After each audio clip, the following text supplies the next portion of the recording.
YouTube? This is the Bucket coming at you today with my CANiK TTI Combat and its return process, as I have gotten a weapon that does not function. So if you've been watching my saga so far, I did my first video talking about this, the lack of Cerakote here.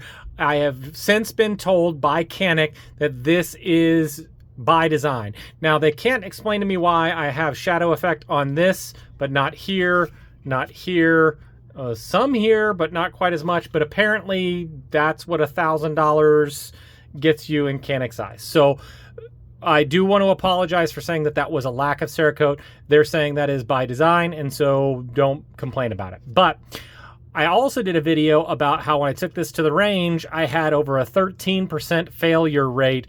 Failures to go back into battery, light primer strikes.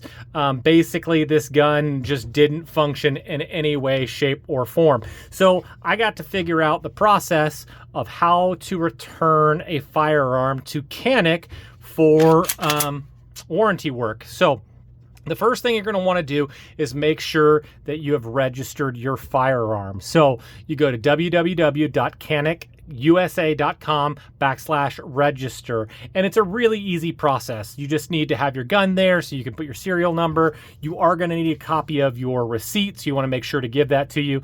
It tells you that you should do it with the form that they come in the box. Mine did not come with one in the box, but CANiK really did do an easy job of making registering your firearm very, very easy. So that was a good thing.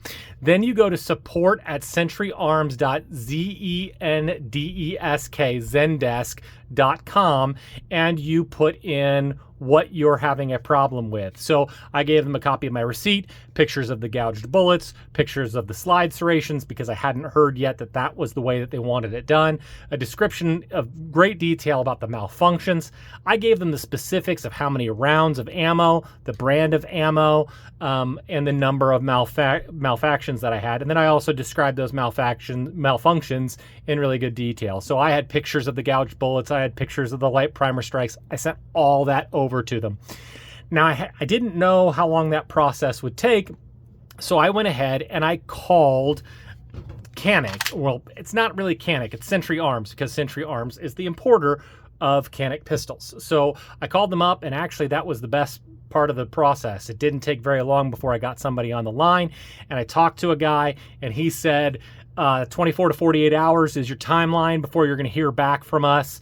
He said, I even looked at your phone number from when you called me. I can see that your email is there. It's in the process. It was really, really nice. So that was a good thing. And to his credit, 24 to 48 hours, it was over 24 hours, but under 48 hours, I got my first email from Jacob. Now, Jacob didn't say he was sorry. Jacob didn't show any empathy whatsoever. Actually, it didn't really look like Jacob really typed anything. It was just a form email sent out saying the shadow effect is by design. He said that as far as getting your gun repaired, we'll be more than happy to do that, but we need you to sign a liability waiver, and we need a copy of your driver's license. So I went ahead and I did that. It was kind of a pain because I was on vacation in Dallas at the time. I did not have my email. Doing it from my phone was kind of a pain. And so I had to call back to Century Arms again, and I got a lovely lady on the phone, and again, really quick to get somebody on the line. She walked me through step by step as best she could on how to do it, and she said, it's not going to be an issue. What you're doing's fine. We'll get back with you. It'll be another 24 to 48 hours. And she said they'll send me a FedEx shipping label, which was great. She didn't apologize. The first guy didn't apologize. But I got Jacob on the line less than 24 hours later. I got Jacob, sent me another email. Again, it was another form email. Jacob actually, it wasn't anything in there. No apologies. No, hey, we're so sorry that you're having to go through all this problems. It was just simply, here's what you do.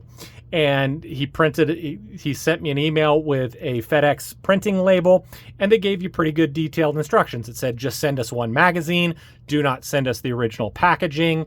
Make sure that the gun is unloaded. That's really dangerous to do that. They said, put the RAN number. So mine was RAN 34780 on the box, which I did. It said, black out any of the labels, anything else that's on there, drop it off at FedEx. They told you that it'll then take 4 to 6 weeks to get your gun back.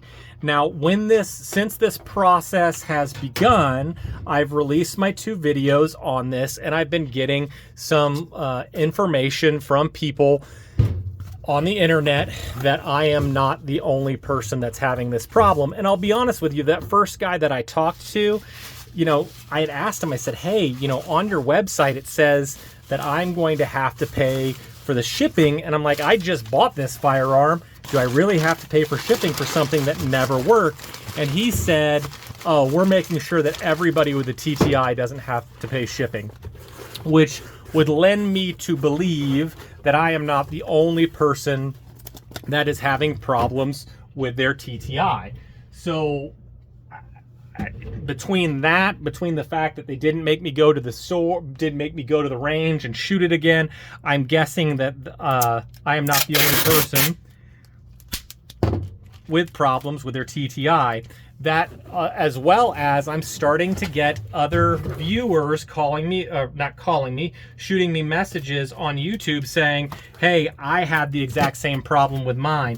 One guy told me that he got his gun back in 4 weeks, which is awesome, but then the gun still didn't work. I've had another guy that said that he had the exact same problem.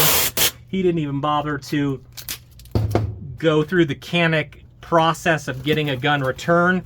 He just tried to do it himself, and he said that he got his gun working.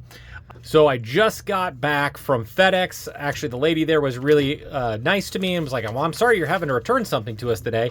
And actually the return process was really pretty easy from that way. So those are the steps that you have to take to return your firearm from CANiK to get its service work. Again, make sure to go through all those steps. Don't just send in your gun without waiting for them to give you a RAN number and waiting for them to give you the FedEx slip. And maybe you'll get some people that have a little bit more empathy than I got. So I hope anybody that has gone through this process, I'm hoping everybody that saw the CANiK TTI and said to themselves, I have to have it. I hope you guys got one that runs great. I know that not everybody that gets one has the same problems that I do, but I am also finding out that I'm not the only problem that's having these exact problems. So I wanted to walk through these steps for you guys, showing you what to do or what that return process is going to look like. So just maybe you aren't as scared as I was going through this whole entire process. There's been some really good things about the return process, and there's been some things that are a little bit less than ideal.